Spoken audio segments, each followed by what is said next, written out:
Anya kita karon tong pagbasa nga atong makutlo dinhi sa Salmo 100. Managugyaw kamo nga malipayon alang kang Hiyuba, mga pumuluyo sa tanan nga yuta. Sa kalipay manag-alagad kamo kang Hiyuba, dumuol kamo sa presensya niya nga may pag-awit. Ilhon ninyo sa Hiyuba nga siya mao ang Dios. Siya mao ang nagbuhat kanato o kita mga iyaman. Ang Dios magapanalangin kanato. Among amahan nga tuas sa kalangitan. Niining adlaw sa igpapahulay, kami ni ani adinhi nagapasalamat. Tungod kay hatag kanamo sa kahigayunan, nga mapahaduol kanimo nga imong mga anak. Salamat o Dios sa mga panalangin nga among nabatunan gikan kanimo. Panalangin sa kinabuhi, panalangin sa kagawasan, ug niini nga kabuntagon, makiguban kami sa tanan nga imong makatawhan, sa pagampo, sa pagpasalamat sa tanang mga butang nga among naangkon. Ug niining mga panahuna, kami nagaampo alang sa among mga kaigsuunan nga nagabati og kabugat sa ilang kinabuhi. Nagahimo sa mga butang nga wala nila mailhi ang imong paghigugma kanila. Amo kaming kaamo namo sila gina pahaduol kanimo Ginoo. Ilang mabati nga ikaw ang tigmugna sa mga maayong mga butang. Ug tungod niini sila makakita kanimo nga ilang Dios. Niining mga panahon na usab kami nagaampo ni adtong managabati og kabugat sa ilang mga kasing-kasing tungod sa pagtaliwan o pagkamatay tingali sa ilang mga mahal sa kinabuhi. Among ginaampo sila Ginoo. Kami usab among makita unta ang pagkakinahanglanon namo sa pagtabang ngadto sa uban.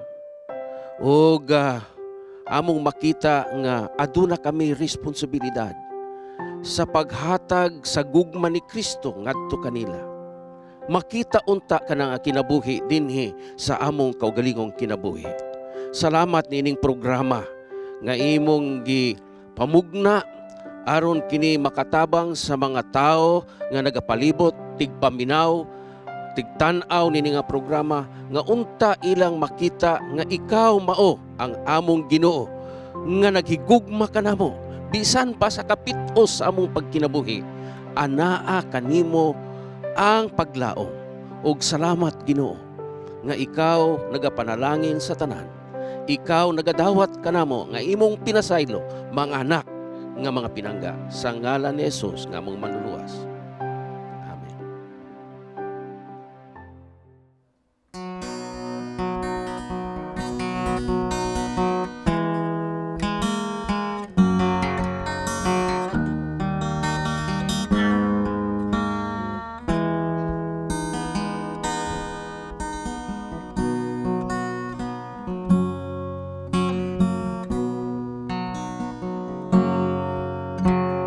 Daigong ta siya ang magbubuhat sa tanan, inining kalibutan nga atong gipuyan.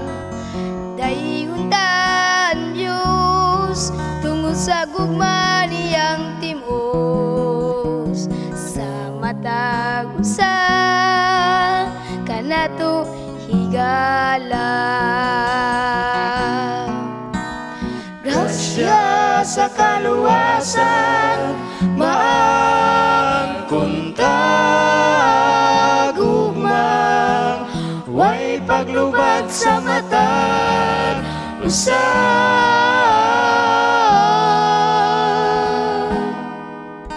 Siya'y matud ngay gala, kinsa si Jesus sa imo kinabuhi. Giila mo ba siya nga maoy manunugusta? Siya ang tuburan sa tanang kinabuhi. Dayunta siya sa walay katapusan.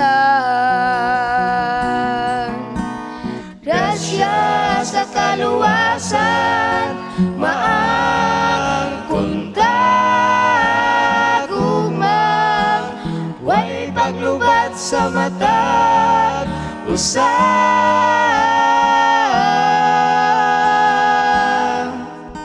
Siya'y batud ngay galang.